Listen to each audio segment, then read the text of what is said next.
Good morning, it's day 2 of our little adventure that wound up with us in a completely different place to where we wanted to go. As per the last episodes, you've all seen the disaster at Alva Beach. So this is the morning after. So we are going to have a nice breakfast, start cooking up something a bit different. It's going to be a little bit different from the usual bacon and eggs on the barbie. I'm going to cook a Middle Eastern dish, shakshuka, I think is the right way to say it.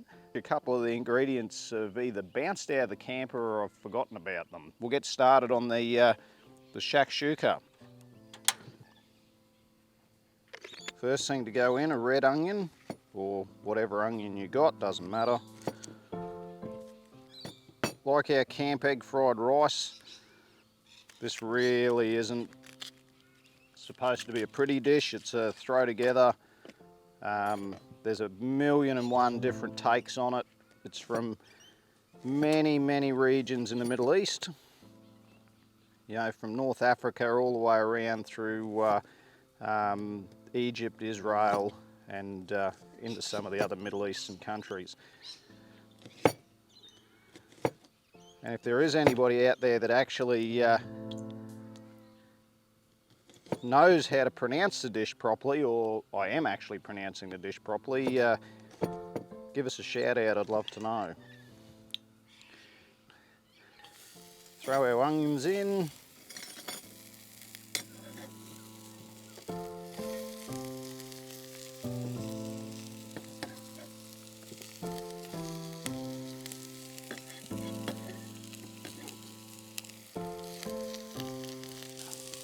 Next, a red pepper or capsicum. So again, these don't have to be chopped overly neatly or pretty. We're in the outdoor restaurant. We're never going to win a Michelin star out here. Closest thing will come to Michelin is maybe a tyre.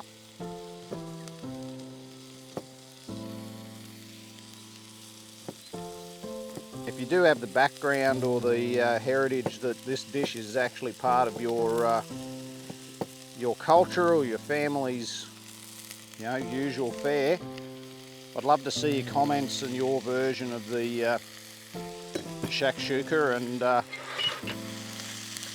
maybe I'll make it in a future episode.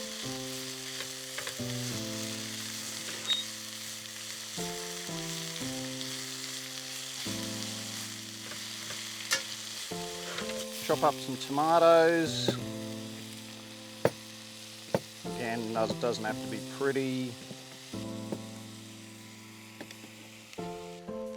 So we've got our onions, our red capsicum and tomatoes in the pan. Going to add 4 chilies to this one. Add as many as you like. And if you happen to be Graham Harris from 4x4 24/7, I know him and Shauno seem to love to stick every chili they can find in everything that they eat. And whatever floats your boat, boys. But all right, we just let our ingredients cook down a bit. Do things a bit backwards. Now this dish is something that you can make any way you want. You can make it vegan, you can make it vegetarian, you can put meat in it. Some chorizo sausage. Probably not traditional, but why not?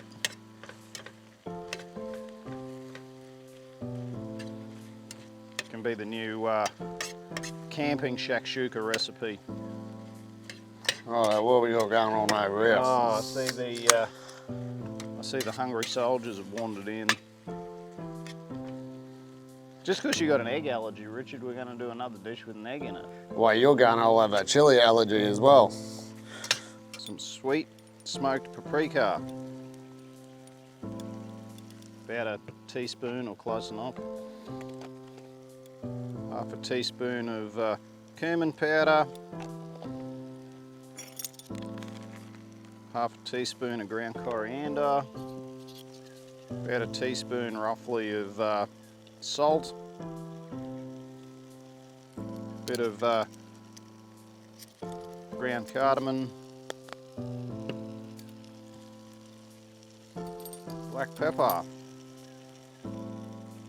Again, about half. If you're standing here, you'd really start to smell the profile of the dish change.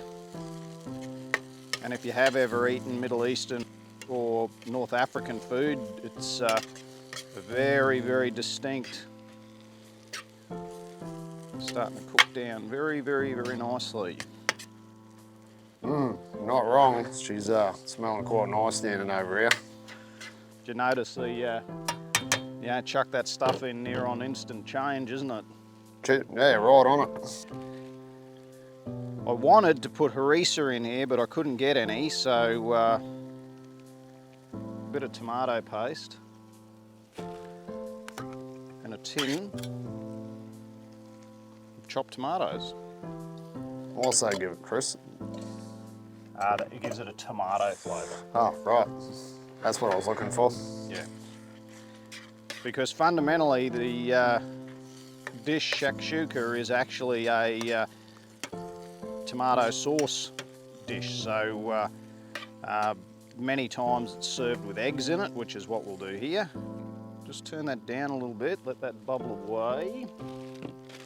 A little bit of coriander, or as people who don't like coriander call it, the devil's lettuce. Throw a bit of that in there, make a little depression. Try not to drop a whole pile of shell in it.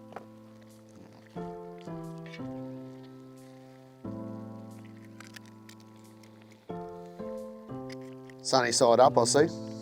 Definitely sunny side up.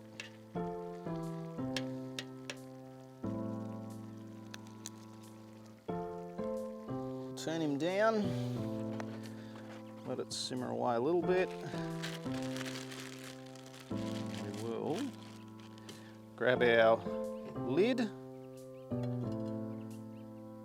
I don't actually think that's the lid for this pot, but you want to have a look in the back of the truck whether there's a slightly bigger lid than that. Just for anyone that does feel like a little bit of extra burn, not to mention the, how many chilies, Richard? 5, 6 chilies that are in there? Yeah, I reckon we'd be going close to 6. Oh, easy, 6. At least 5, maybe 6. I lost count. If you comment below with the number of chilies I've actually used in this cooking episode, we will send you a free set of Spotter's sunglasses, but only one person who gets it right. So if you're the first person to get it right, you tell us what type of Spotter's sunglasses you want, make contact with us on our Facebook page, and we will send you a free set of Spotter's sunglasses for guess the number of, well, not guess the number, did you pay attention to the number of chilies that Chris put in this dish? First in with the right number, free set of Spotters. And I'm not even sure of the answer, so. You're not even sure of the answer, Richard. I forgot. So it's a set of Spotters for the best spotter. Spot the number of chilies. Give him a little bit more heat, and we wait. The eggs will cook shortly, and we'll be ready for our shakshuka breakfast. So what's the actual egg actually doing there?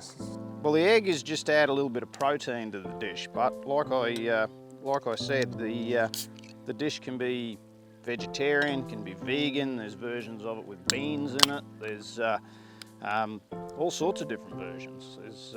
There's heaps of them, and like I said, in the research I did, there was so many of these different versions of this dish that you could probably have it for breakfast every day and not eat the same version.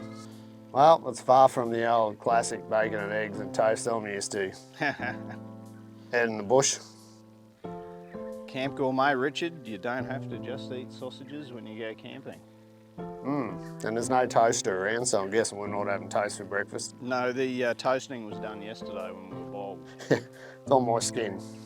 So that'll keep most of the steam in anyway to help cook the eggs through. Bit more chili in my diet. Never had. I'm assuming you're not going to have an egg, Richard, because it probably would not be a good idea. Nah, I'll be right. I'll pass those on to some volunteers out there, apart from me. I'll have a bit of the tomato sauce, we'll call that, on the side. Tomato sauce on the side. if everyone at home thinks the next time we go out, Richard's just going to end up bogged again, comment below, and you know, we'll see. We're certainly not going to stack the deck and deliberately bog Richard. He's quite capable of doing it himself, so we don't need to do that. But we're going to have Richard along on a lot of our trips, and we'll see how he goes. He might be the victim of many jokes because he gets stuck all the time. But for proper disclosure and to be fair to Richard, I did get bogged in the red truck trying to pull him out, and then I did get bogged on the way off the beach and needed a little bit of help through, but I am towing a camper, and it's a little bit harder, and coming off the beach I was the last car, so everyone had chopped everything up in the soft sections, so it was hang on and hope. What's the old saying on the beach with a camper? The old anchor behind you? Yes, definitely like towing a boat anchor, but if you do want an exceptionally good little off-road camper, the J-Pod from Jayco and our friends at Jayco Townsville is a great little camper. First night in it last night, towed it around yesterday, and I can't fault it so far. It's a great little unit.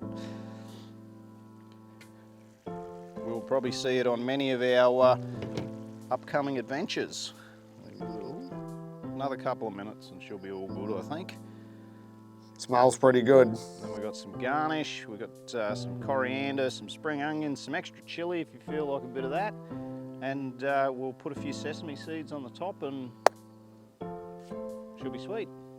I don't know about you, Richard, but I'm pretty keen for some new adventures. So if anyone watching this has some great tracks or locations in your local area, whether it's close to Townsville or whether it's further afield, reach out to us and tell us about your little iconic locations or your little trips or your drives, four-wheel drive tracks, anything, because we'd love to come to your area and check it out and maybe go exploring with you. So interact with us, tell us all about your local area, and you never know, Four-Wheel Drive Central might be visiting.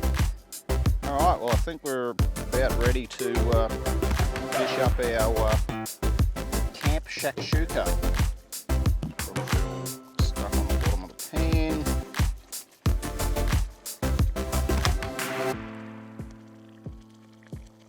All right, so that's one with an egg in it. And I'll get Richard his simply, we can call it Richard's Simply Tomato. Yeah, I like it boring. I can guarantee you one thing, mate, it ain't gonna be boring. Again, you can do whatever you want here. You can make a mess, I just did. Throw some sesame seeds on it. You can put some feta on it, or throw some more sesame seeds on the counter. Does make it look pretty. There we go. So that is Camp Shakshuka. Tell us what you think. Tell me whether you think I've done a good job. So now, our test guinea pig, Richard. Let's have a look at this, eh? Let's see what you reckon here. Could be hot. Could be good.